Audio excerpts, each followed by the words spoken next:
Ayan, Ilocano met gayem. At maupay, nga kulo, pa inyong nga tangan, mawaray-waray. Maayong hapon sa inyong lahat. Assalamualaikum, warahmatullah, wabarakatuh. Tuwan-tuwa po ako makapiling kayo at palibhasa nag-English si Robin. It's a great joy and privilege to join you this afternoon. A welcome respite from the travels of politics and the Senate. At least nakaligtas kami, nakatakas kami ni Robin. Talaga naman, hindi ako sanay dyan sa Senadong ganyan, paupo-upo. Higit sa lahat, walang humpay na bardagulan. Talaga naman. Bago ang lahat, nais kong batiin, Rosella Bedwa Orbeta. Palakpakan natin, Pangulo Maisog, Kuala Lumpur. Nako, talaga naman ang titindi. Ang ating pinakamamahal, ang ating Attorney J.V. Hinlo. Huwag kang mainip, kampanya pa more, malapit na. Dr. Richard Mata, huwag mo akong salbugan, ako ang marites ng Senado ngayon. Attorney Jimmy Bondoc, ba't ang dami-dami mong alam? Ang galing niya kumanta, no? Tapos abogado pa. At higit sa lahat, naka-honeymoon pa yan, bagong kasal. Ang Attorney Isabel, alam naman ninyo, baka umalis dito buntis na. Ayan, success. Ay, totoo? Totoo pala. Ayan, bagong marites, pakikalat. Ayan, bongga. Higit sa lahat, syempre, ang aking dakilang seatmate, Senator Robin Padilla. Nako, talaga naman, hindi totoo na pogi yan. Super pogi.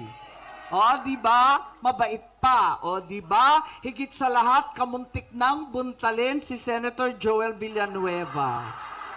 Maisog kami talaga. Ako nasigawan ko si Risa Ontiveros. Sorry ha. Pasensya. Hindi ko natiis.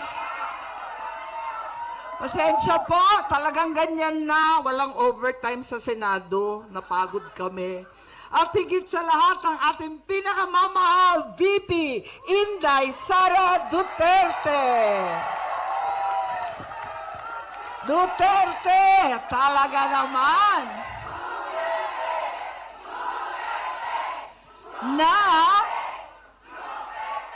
Talaga naman, dahil kay Inday, ibang-iba ang itsura natin ngayong hapon na ito kesa dating pagtambay sa Rotaraya Mall. Pag nakikita ko kayo dun pakalat-kalat lang tayo sa daan. Pero ngayon, nakapilipinyana mula ulo hanggang tiil. Wala akong masabi, ang bongga. Ang gaganda natin lahat, dapat araw-araw ganyan, kahit nagkukuskus ng banyo. Pwede po ba yun? Ang mga dakilang OFW, palakpakan po natin. Bawal ang homesick, andito kami lahat. Ayan. Talaga naman, tuwan-tuwa akong makapiling kayong lahat. Alam po ninyo, isang gabi, hilo na kami, tumayo kami bilang hukom at nagsuot ng damit bilang hukom. Nakita siguro ng iba sa inyo.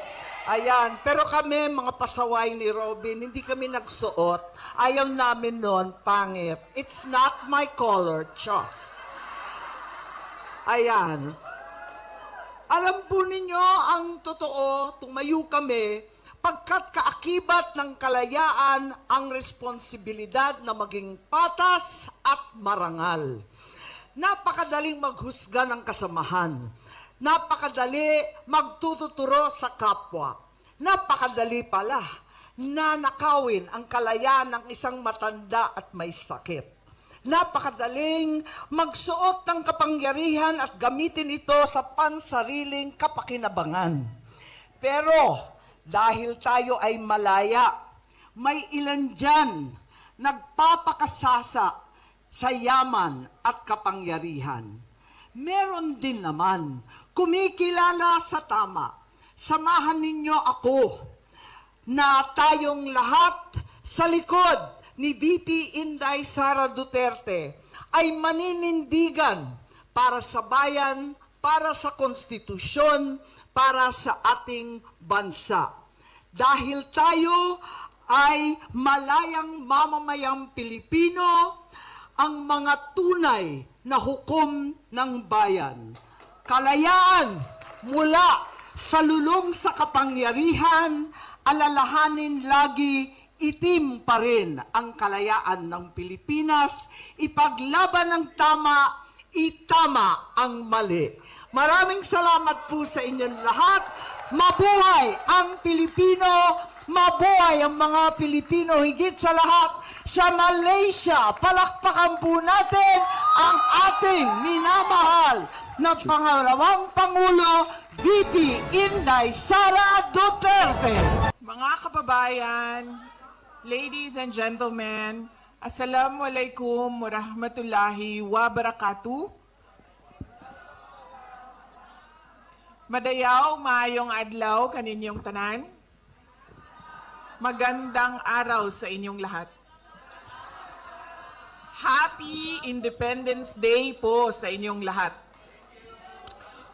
Unahin ko po muna ang aking mga pagpapasalamat dahil po baka sa sobrang excitement natin mamaya ay malimutan ko ang mga pagpapasalamat ko. Una po, ang pagpapasalamat ko sa inyong lahat, mga kababayan namin dito sa Malaysia, sa inyong oras, sa inyong paghahanda ng damit, sa pagkakataon na ibinigay ninyo sa amin ngayong araw na ito para po tayo ay makapag-celebrate ng Independence Day celebration dito sa Kuala Lumpur. Marami sa inyo ang nagpalit ng day off, nag-absent, bigla na lang nawala sa trabaho.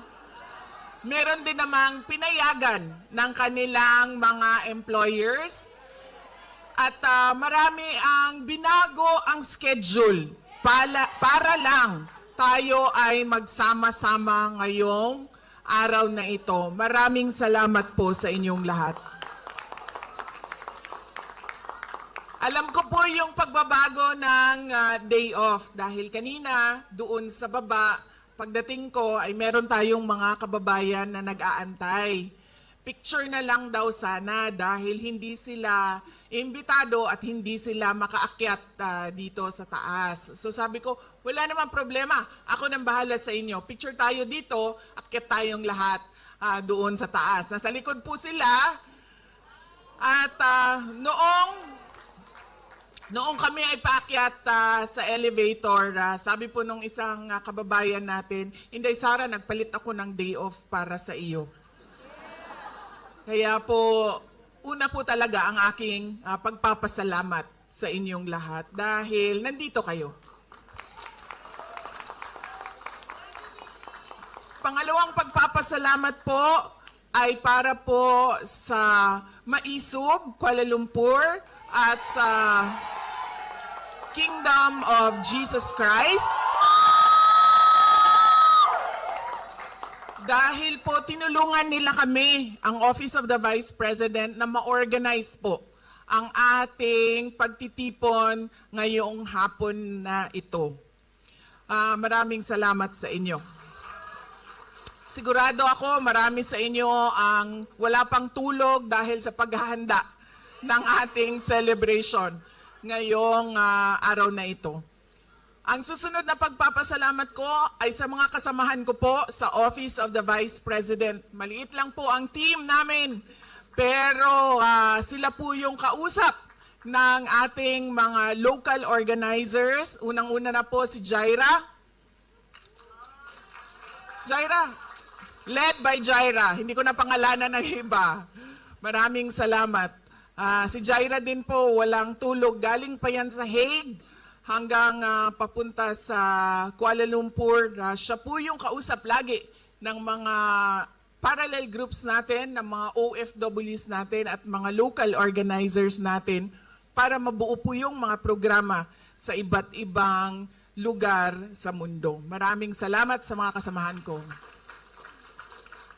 Ang susunod po na pagpapasalamat ay sa akin pong mga kasamahan. Una na po si Senator Amy Marcos, Senator Robin Padilla, si Attorney J.V. Hinlo, si Dr.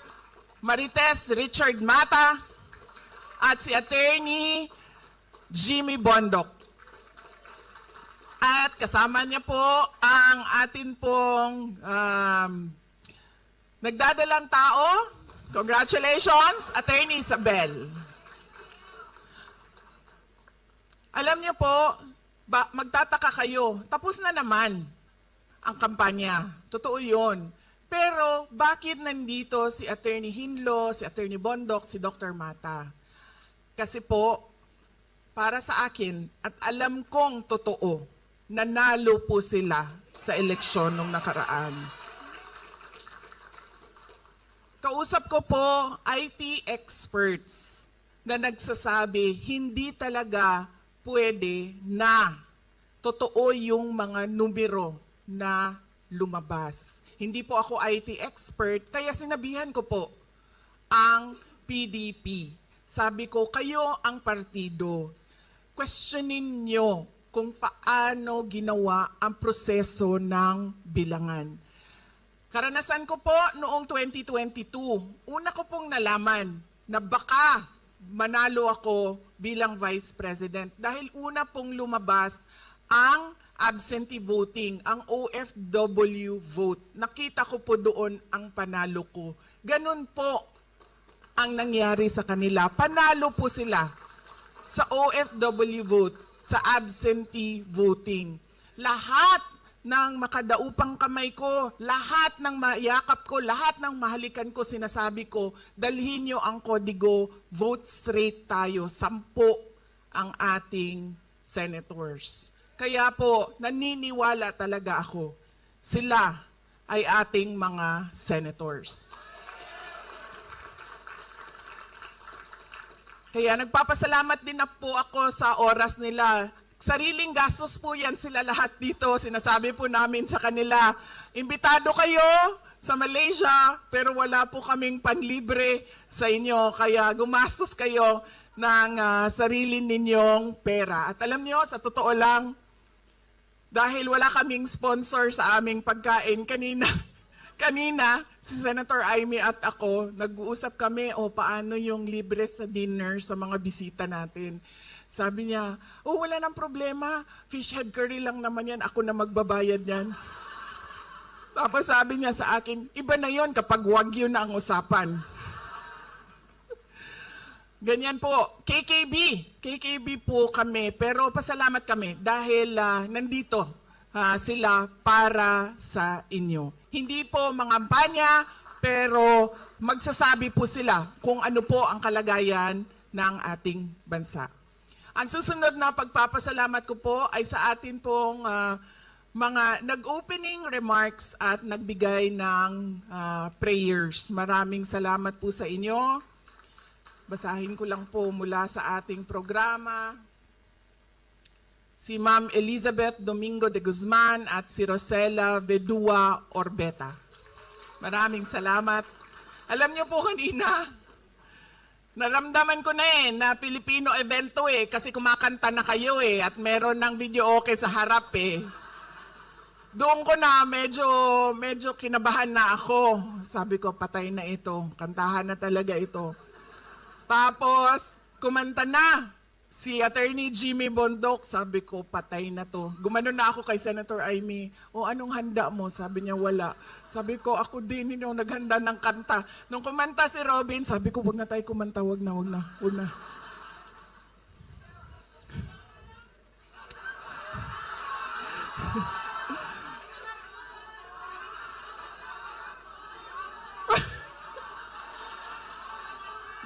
Mag-practice muna kami ni Doc Marites Mata, ha? Tapos babalikan namin kayo mamaya. Kabisaduhin ko muna yung kanyang moves. Kaya po, tapos naramdaman ko po yung init ng inyong pag-welcome ba? Yung init ng inyong pagtanggap sa amin dito. Maraming salamat. Thank you, ma'am. Kinabahan ako sa inyong kanta talaga kanina. Sabi ko, patay, wala akong handa. Noong po kinakanta yung You Raise Me Up, ito po ay alam nating lahat, kanta ni dating Pangulong Rodrigo Duterte. At lagi ko po yung naririnig. Sa sasakyan niya, sa bahay niya, pinapatugtog niya yan. At alam niyo po, kanina, medyo na-touch ako sa kanta. Dahil naalala ko siya. At syempre, malayo siya sa ating lahat.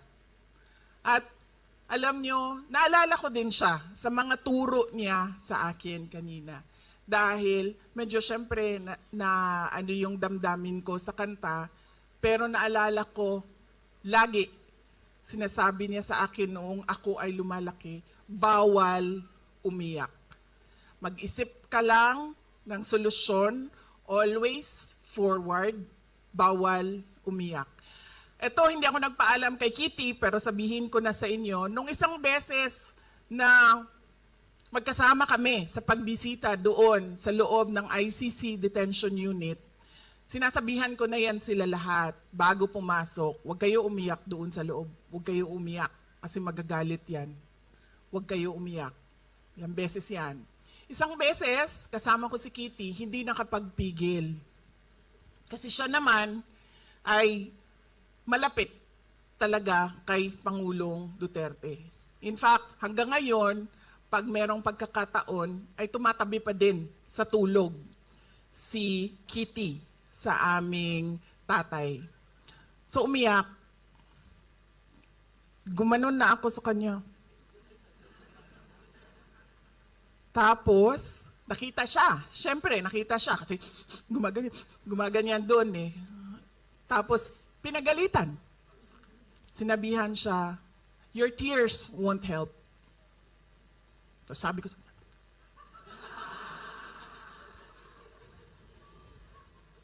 ganun siya. Ganun po talaga siya. Bawal talaga umiyak.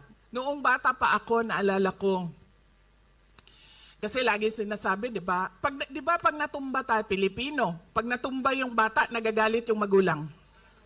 Di ba? Oh. Nadagba ko. Sinundo niya ako sa paaralan.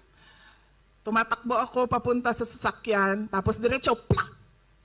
Diretso talaga, flat. Medyo hindi pa ako kagad kasi nagulat ako sa nangyari sa akin eh. Masakit. Pero nakita ko, nakatingin yung tatay ko, nandun sa sasakyan eh. Gumaganyan. Upo ako sa sasakyan, tapos sabi niya, huwag ka umiyak. Masakit eh, di ba? Diretso eh. So ganon po, kahit noong nakwento ko na ito, noong nasa law school ako, iyak ako, sabi niya, hindi nakakatulong yaang iyak mo. Ang dapat mong iniisip kung ano yung solusyon sa problema. Kaya kanina, napagaganda nung kanta at naramdaman ko talaga siya dahil naalala ko yung tatay ko pero bawal umiyak. So, at alam niyo po, Attorney JV, totoo yan. Itim po ang nararamdaman nating lahat ngayon kung ano yung nangyayari sa bayan natin. Kaso po, nung binasa ko yung program, nakalagay po doon, my best dress contest. Sabi ko doon sa mga kasama ko, kasi nahuli na dumating yung mga kasama ko eh. Nung nabasa ko yung program na my best dress, sabi ko, pakisabi, dalhan ako ng Filipiniana. Kasi sasali ako sa best dress contest, di ba? Siyempre. Sali ako sa programa na ito. Pero, nung pagpasok ni Robin Padilla, nakita ko yung kanyang barong, sabi ko, aba, napakaganda ng pagkasukat, pagkatahi. Yung sa akin medyo maluwang-luwang pa. Sabi ko, wala na, talo na ako sa best dress. Tapos nung pumasok si Senator Amy, natanggap ko na po na hindi ako ang best dress. Sabi ko sa kanya kanina, sabi ko, ang ganda ng green mo. Sabi ko, sa akin na yan.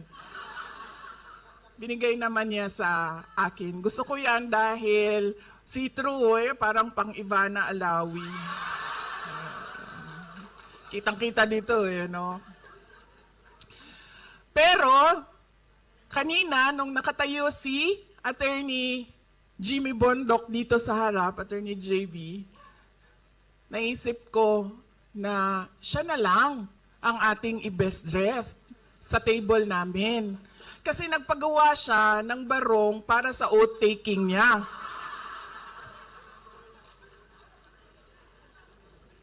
Pwede kita i-oath dito, alam mo ba yon?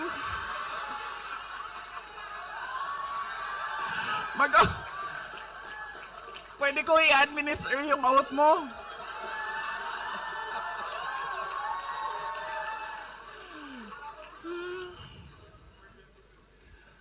Pero masaya pa rin ako dahil ang nanalo ng ating best dress ay Sara pa rin ang pangalan. Sara Makasait, ma'am, congratulations. At syempre, ang ating male best dressed ay Jambara bin Jinula. Congratulations.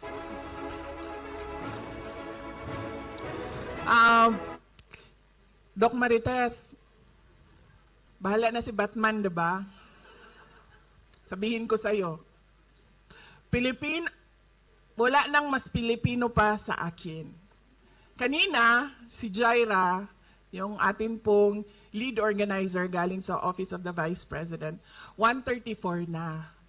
Nasa hotel pa ako. 1:30 ang magsisimula yung program natin, di ba? 1:34 na, nasa hotel pa ako. Sabi ko sa kanya, Jaira, sabi ko, gusto nyo ba na magsimula na kayo? Kasi ang usapan natin, 1:30. Hahabol na lang ako. Sabi ni Jaira, hindi. Kasi gusto ng mga kasama natin, mga kababayan natin, kasama kanila na kumanta ng Lupang Hinirang. So sabi ko, okay. Pero sabihin mo sa kanila, traffic. At malilate ako. Totoo naman. Totoo din naman talaga. Pero dapat umalis ako ng 1:00 para umabot ako ng 1:30. Hindi ako aalis ng 1:34 para dumating ng 2:00. Isa pa, traffic yan. Yan lagi pakisabi na traffic. Pangalawa, bahala na si Batman. Noong galing kami sa Hague, tapos nakalimutan ko lang kung ano yung topic namin ng nanay ko. Sa galing kami sa Hague, nito lang nag-duty kami, bisita doon kay dating Pangulong Duterte. May sinasabi siya sa akin. Tapos sabi ko, Ma, bahala na si Batman, Ma. Uy. Tapos sabi niya, Day, sino si Batman? Sabi niya, lagi mo yan sinasagot sa akin sa chat. Sino si Batman? Sabi ko, Ma, si Batman ba? Yung cartoon character ba si Batman? Batman and Robin, Batman. Tapos sabi niya, oh, bakit bahala si Batman? Napaisip din ako, bakit nga ba bahala si Batman? Fresh na fresh yan. Kagagaling lang namin sa biyahe. Tinanong talaga ako ng nanay ko, sino daw si Batman? At hindi ko na rin alam, bakit ba bahala si Batman? Bakit hindi bahala si Superman? Spider-Man? Yan din kasi lagi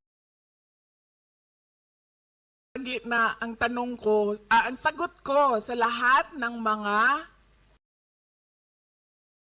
tanong na walang sagot.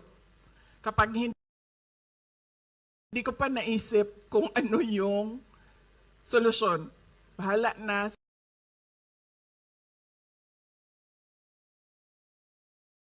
si Batman. Kahapon, alam niyo po, galing kaming Hague. Nakita niyo po yung mga lakad namin doon dahil nagpapalit-palit po kami ng pamilya para panigurado na meron pong pamilya na naandoon, nagbabantay kay dating Pangulong Duterte. So palit-palit po kami lagi. Ako, si Hanilet, yung kuya ko, sumama sa amin si Baste. So kakagaling lang namin doon. Tapos, sa sobrang pagod ko, sa totoo lang din talaga, pagod na din talaga ako na magbiyahe doon. Kasi, ano ba yung biyahe doon? 6 hours plus 9 hours, no? 15 hours yon papunta, tapos 15 hours yon pabalik. Tapos gagawin mo yon every 2 weeks. 15 hours, 15 hours. So napagod ako. Hindi ko na naayos yung aking gamit. Dahil umuwi lang kami ng isang araw. So umuwi kami ng 5, no? Tapos 6 nasa office tayo. Yes, umuwi kami ng June 5. June 6 nasa office kami kasi kailangan namin magpirma at yung mga mag-oath-taking, pwede ka din mag-oath-taking sa office namin. May schedule pa kami sa May 25 ata yun. At pagkatapos nun, June 6 ay aalis na kami. So sa sobrang pagod ko, yung maleta ko, suitcase ko, galing sa Hague. Yun ang dinala ko papunta sa biyahe namin. Galing kaming Vietnam. Sinama ko po yung anak ko at kami lang dalawa at nagbiyahe kami ng Vietnam. So yung dala ko, yun ay galing sa Hague. At nakakatawa dahil yung mga pasalubong na dapat maiwan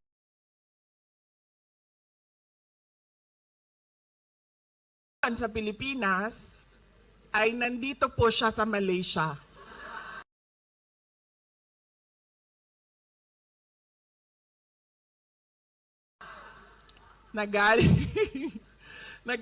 Ganyan ang sobrang pagod ko na sabi ko sa kasama ko, ilagay mo na lang yung dalawang Filipiniana, ito dinagdag lang kasi nagkulang. Dalawang Filipiniana, ilagay mo na lang yung pasok mo. Tapos, padala mo na yan. Yan na yung check-in. So kahapon, naubusan na ako ng damit. Tapos, sabi ko sa laundry, sabi nila 24 hours pa daw. So hindi mabalik ka agad dito sa hotel. So sabi ko sa anak ko, punta tayo ng mall kasi kailangan ko bumili ng t-shirt. Dahil kailangan ko ng pangpalit, no? Yung pantulog, okay lang yun, paulit-ulit eh. Kahit nung nagsimula siya nung May 24, pabalik-balik siya. Okay lang yun. Pero yung sa panlakad, eh, kailangan talaga, fresh, no? So, sabi ko sa kanya, bili tayo ng t-shirt. Kain tayo, tapos bili tayo ng t-shirt. So, naglalakad kami sa mall. Sa pavilion, naglalakad kami doon. Tapos sabi ko sa kanya, naglalakad kami, sabi ko, alam mo, ang ganda ng Kuala Lumpur. Sabi ko sa kanya, ang daming laman ng kanilang mall, madaming stocks yung kanilang, mo yun, hindi ka napipilitan na ito na lang bibilhin ko kasi ito lang yung nandoon. Marami kang choices. Marami kang choices, napakaganda ng mall, tapos maayos. Tapos sabi ko sa anak ko, maganda to. Sabi niya, oo nga ma. Sabi niya, dalhin natin yung dalawa niya daw kapatid. Dalhin natin sila dito para makita nila ang Kuala Lumpur. Even ang galing sa airport. Malayo ang airport, di ba? Pero napakaganda nung daan. Papunta dito sa sentro ng Kuala Lumpur. Hindi yung, sinabi mo, ma'am. Di ba, ma'am? Sa atin, alam mo, nakasimento naman siya, naka-asfalto naman siya, pero bakit gumaganon? Hindi ko maintindihan. Talaga, totoo. Dumadaan ka ng EDSA, nakasimento man siya, asfalto siya, pero bakit dito suabe? Di ba? So, yun yung nakita namin na dapat kaparte ng programa natin sa Independence Day. Yung mga best practices sa ibang bansa na kayong lahat nakita ninyo. Dahil tumira, nagtrabaho, 20 years, 15 years, 10 years kayo sa ibang bansa at nakita ninyo kung ano yung mga pinakamaganda na ginawa nila para sa kanilang bansa na gusto natin makita sa ating bayan. Na ngayon ay pangarap pa lang, pag-uusapan natin, pero sa susunod dapat nakita natin, naramdaman natin at maipamana natin sa mga anak natin. Hindi yung kung ano yung 1990s, ay ganun pa rin ang ibigay natin sa ating mga anak. Kaya po napakahalaga ng celebration natin ng Independence Day. Dahil ito ay celebration ng ating kalayaan, pagpapasalamat sa ating mga ninuno, pero ito din ay pagkilala ng ating mga problema bilang bayan, at ito din ay panahon para tayo ay makapagbigay ng ating mga pangarap para sa ating pinakamamahal na bayan. Isang maisog na pagbati. Intro pa lang po yun. Ito po yung totoo na speech. Ito po yung totoo na speech. Kailangan ko po gawin ito kanina, si Senator Amy, sabi ko sa kanya, huwag mo ako kasapin kasi hindi pa tapos yung speech ko. Ginagawa ko siya. Tapos habang kumakanta si Jimmy Bondoc, gumaganon-ganon ako, pero edit ako ng edit na speech. Habang kumakanta si Robin Padilla, sabi ko, Jaira, pasa mo sa akin yung ano. Tapos sabi ni Senator Amy, Papa, bakit parang seryoso yung speech mo? Bakit, siniseryoso mo yan? Sabi ko, trabaho ko kasi. Trabaho ko ang magbigay ng mensahe para sa inyong lahat.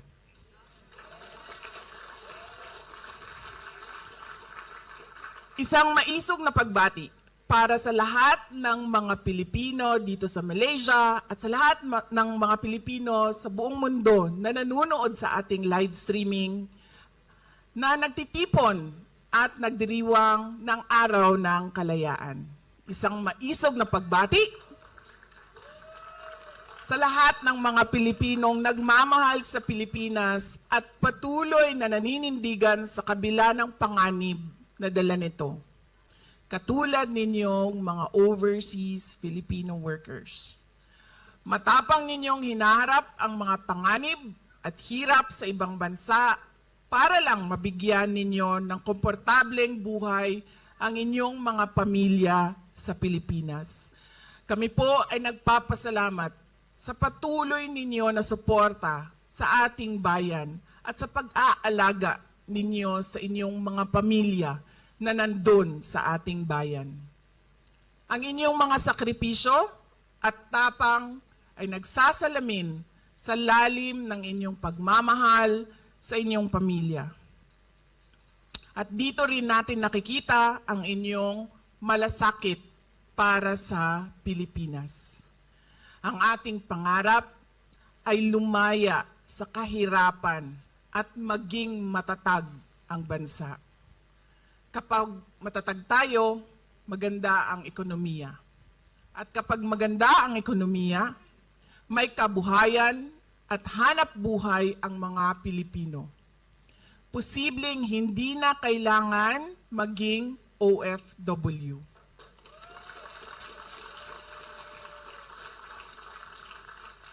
Aalis lang po tayo sa ating bansa, hindi dahil sa pangangailangan, kundi dahil sa kagustuhan. Sa ating pagdiriwang ng Araw ng Kalayaan, tandaan natin ang mga sakripisyo ng ating mga bayani na dahil sa kanilang pagmamahal sa Pilipinas ay walang takot na itinaya ang kanilang buhay at lumaban. Paalala rin ang araw na ito na ang kalayaan ay makakamtan lamang natin kung tayo ay tunay na nagkakaisa. Dahil sa ating pagkakaisa ay nagkakaroon tayo ng lakas, ng determinasyon, ng tapang, ng kaisog. Gayunpaman, sa ating pagkakaisa ay nalalantad ang mga interes na salungat sa interes ng mga Pilipino. Nabubunyag ang tunay na kulay at nalalantad ang kanilang pagbabalat kayo. Gamit ang dahas at hiram na kapangyarihan ay papahirapan nila tayo. Ang dinaranas ngayon ni Pangulong Rodrigo Duterte ay konkretong halimbawa nito. Alam niyo po, meron na po akong mga nakilala sa iba't ibang bansa dahil sa trabaho ko, mga dayuhan, dahil sa trabaho ko bilang isang Vice President at dating Education Minister. At sa mga nakausap ko, lahat sila nagsabi, it is unthinkable for a government to surrender its citizen to a foreign power. Yan ang eksaktong sinabi sa akin ng isa sa mga nakausap ko. Tapos, lingo-lingo siya, pero sa Pilipinas, napakadali na ibigay ninyo ang inyong former head of state. Kaya ako man ay, kahit hindi anak, kahit sabihin na lang natin, karaniwang mamamayan, nahihiya ako sa ginawa natin sa ating dating Pangulo.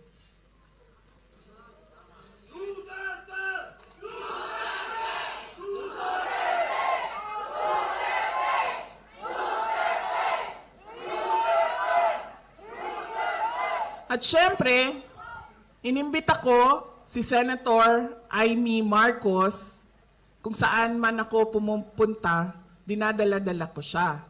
Kasi sinasabi ko sa kanya, hindi ako ang magbabalik kay dating Pangulong Duterte sa Pilipinas. Dahil ang kapatid mo ang nagpadala sa kanya sa Hague, ikaw ang magbabalik sa kanya sa Pilipinas.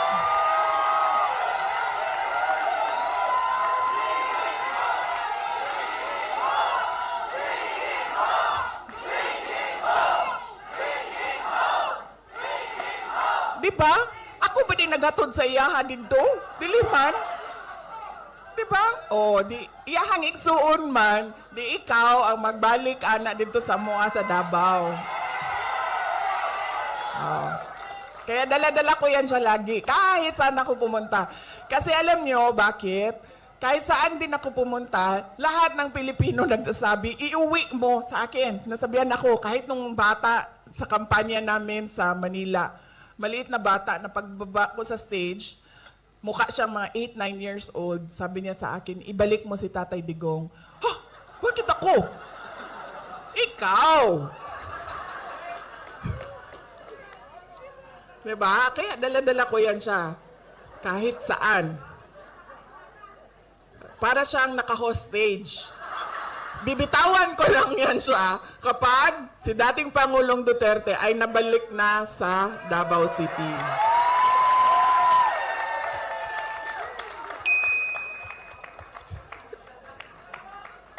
Tapos pagbabayarin ko pa yan ng fish head curry mamaya.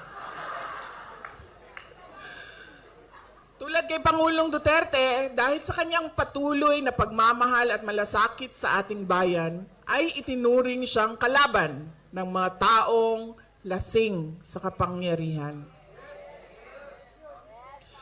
patunay din ito ng ating karanasan na nagpapakita na ang pagmamalasakit at paglilingkod sa bayan ay banta sa interes ng iilan lamang.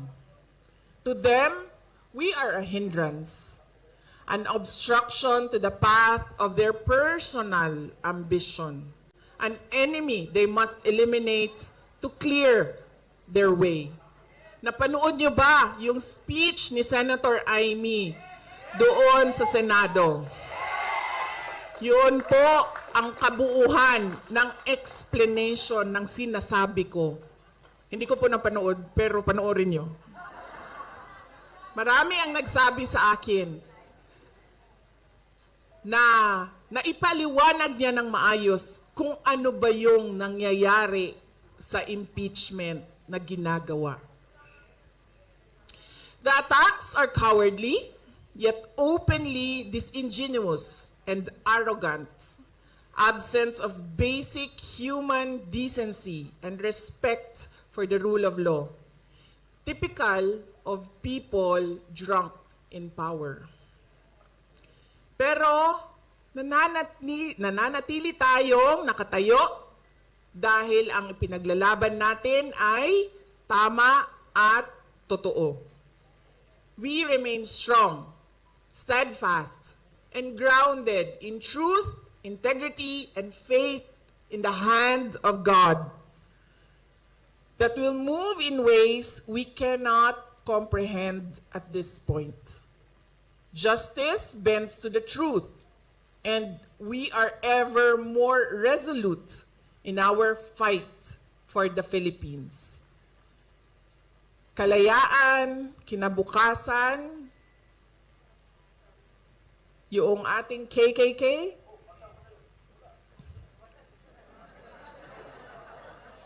kasaysayan, kalayaan, kinabukasan.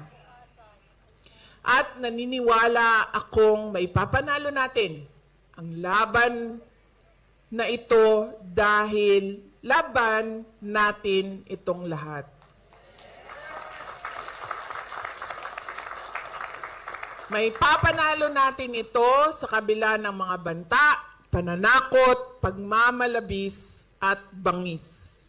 Tandaan natin na walang silbi ang anumang hadlang sa nagkakaisang mamamayan. Mga kababayan, alam na natin lahat kung ano ang problema ng ating bayan. Dahil nagrereklamo tayo araw-araw. Kami na nandoon sa Pilipinas, nararamdaman namin araw-araw. Example na lang, yung tagtag ng EDSA araw-araw. Kaya ang consultation namin ngayon ay hindi kung ano yung reklamo, kundi kung ano yung naisip ninyo at nakita ninyong solusyon. Nakita ninyo sa ibang mga bansa, kung saan kayo ay nanirahan, kung saan kayo ay nagtrabaho. Whether by choice or by force, you have lived and worked abroad. You have witnessed effective systems and thriving communities. What best practices from other countries should be adopted in the Philippines? What changes would you like to see for a better future? Sa konsultasyon na ito, nais naming marinig mula sa inyo ang inyong mga karanasan sa ibang bansa upang mabago natin ang direksyon ng ating bayan. We should demand change. We should fight for change. Ang araw ng kalayaan ay maging inspirasyon sana natin para patuloy na maging tapat na mga Pilipino. Tulungan po natin ang Pilipinas, huwag tayong mapagod sa pakikipaglaban para sa magandang kinabukasan ng ating mga pamilya, lalong-lalo na ng ating mga anak. Huwag nating ipagkunulo ang kapwa Pilipino o isuko ang interes ng Pilipinas. May pag-asa po tayo. At bilang mga maisog na mga Pilipino, may maggagawa tayo. Mga kababayan, sa ating patuloy na pagkakaisa ay hindi tayo mabubuwal. Hindi tayo matutumba. Hindi tayo mapapabagsak. Maligayang araw ng kalayaan, Pilipinas. Ang lahat ng ginagawa natin ay para sa Diyos, sa bayan at sa bawat pamilyang Pilipino. Syukran.